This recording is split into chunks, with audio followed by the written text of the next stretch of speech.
Assalamu alaikum wa rahmatullahi wa barakatuh. In this video, we'll be talking about water. Water, that is, the water we use. There are different types of water. What type of water can we use to perform ablution? What type shouldn't we use to perform ablution? And what type, different types of water. So, what do we have to know about water as Muslims? So, water, there are different. There are three. Divided into three. We have the purest form of water.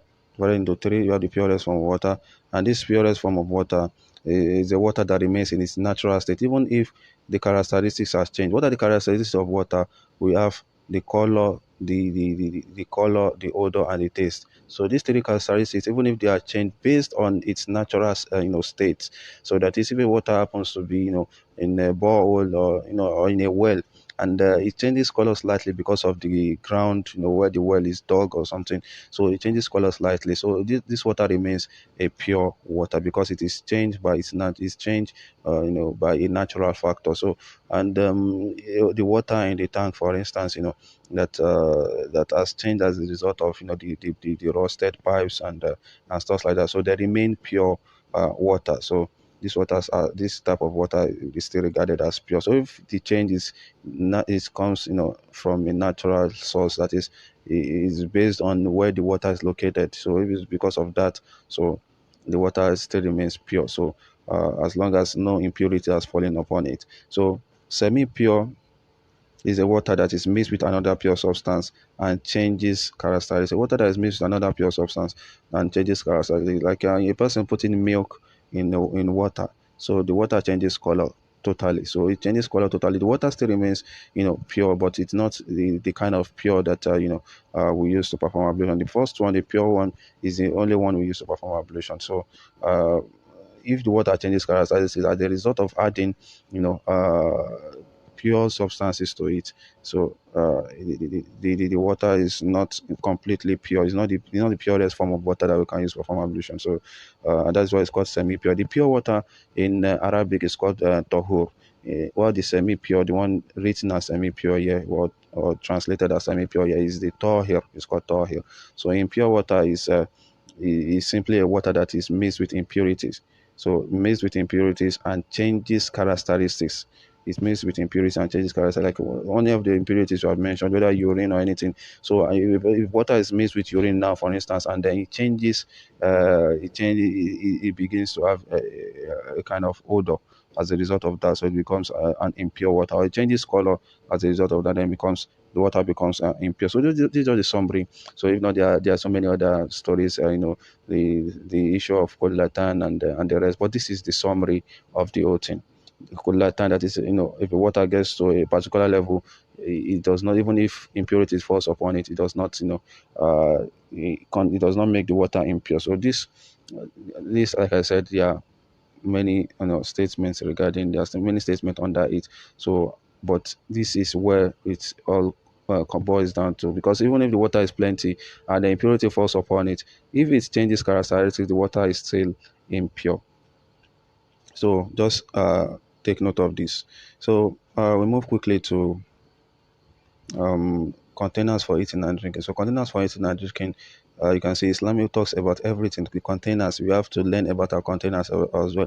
Containers for eating, drinking, and doing every other thing in order to perform ablution and other thing. Or basically, here we are talking about eating and drinking. So when it comes to other containers, they have their own rulings as well, with respect to impurities and the rest. But this one we are talking about, the ones that we are not talking about impurities here.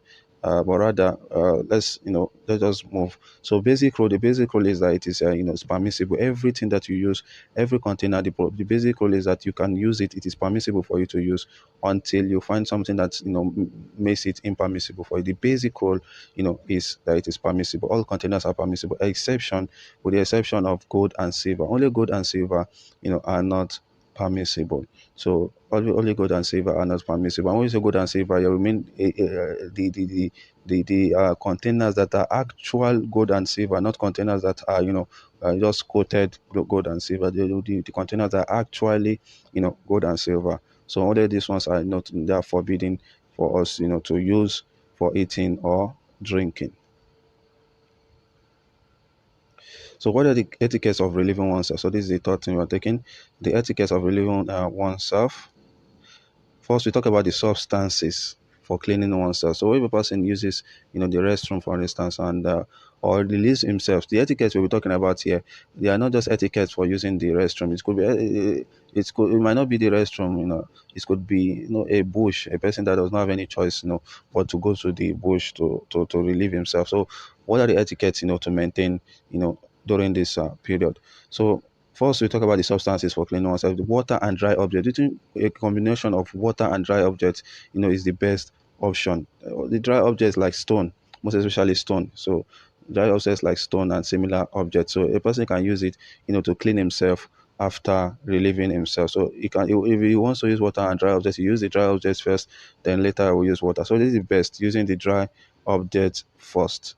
So after using the dry object, then you will use water, and this is best. So, but when the person uses dry object, it is preferable. I think we still mention that. So it's preferable to have it in odd number and at least three, 5, 7, and the rest. So and scholars said that a person might even decide to use a single one that has different edges and use it, odd number of times, but not the same spot twice. So water only, a person can also use water only, which is still very good. And a person might decide to use only dry objects. The person might decide to use only dry objects, which is also sufficient, at least three. So, but a person can use more than three, and it's preferable to keep it odd number. So, but the use of dry objects in this case does not depend on the absence of water. That is, it does not depend on. It's not until there's no water before a person can use dry objects. A person can decide to use dry objects even if there is water. So, of course, we have said water and dry objects, or water, yeah, is the best to use. So, but um, dry objects does not depend. Using dry objects does not depend on the absence of water. So,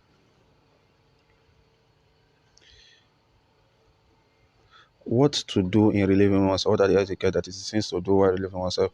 One is saying before going to the location, Bismillah, Allahumma inni a'udhu min al-khubz wal khaba'is. So, this is what to say when going to the location. So, although the statements regarding this askar is Bismillah included or not. So, but the Prophet ﷺ encouraged us to say Bismillah whenever we want to, put off our clothes or go naked, because when in the time you want to relieve yourself, you'll have to, open a part of your nakedness. So, and it's good to say Bismillah. So, the second is going in with the left leg and then coming out with the right leg. So, this is also part of the sunan. Covering of nakedness from the eyes of people. Of course, what we mean by covering of nakedness here is covering of nakedness is actually compulsory. So, but what we mean by why it is here under sunnah is because what we mean by it is, if a person decides to relieve himself, it is good that if he goes to the bush, for instance, now it's good that he stays in a place where people are not actually seeing him at all. So even if the part even if the part is not a part of his naked part, so part of his aura, so his nakedness, so it is good that they don't see him while he's performing, while he's relieving himself. So it's not compulsory actually, but it is good. But when it comes to covering of nakedness, the actual nakedness, so it's compulsory. So, and saying Gufranak when coming out is also part of the sunnah.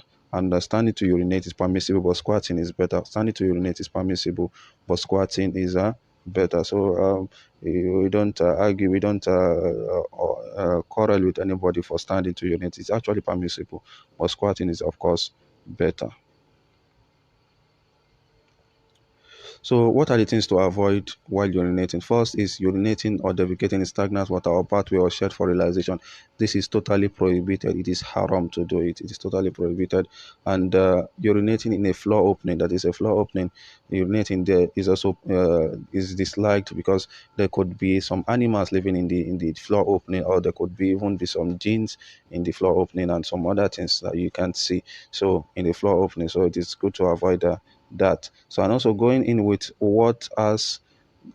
something that has the name of Allah written on it is also a dislike that. So you don't go in with something that has the name of Allah written on it unless you don't have a choice. Whether maybe the name of Allah is written on a gold or not, it's written on something valuable. So, and the person, if a person leaves it outside, it will, he fears that people, somebody might steal it. So in that case, he might take it, he can take it with him to, the restroom. So holding and cleaning the private part with right hand, so it's also a disliked act. So those are the things to avoid. Um, those are the things to avoid while living one's self.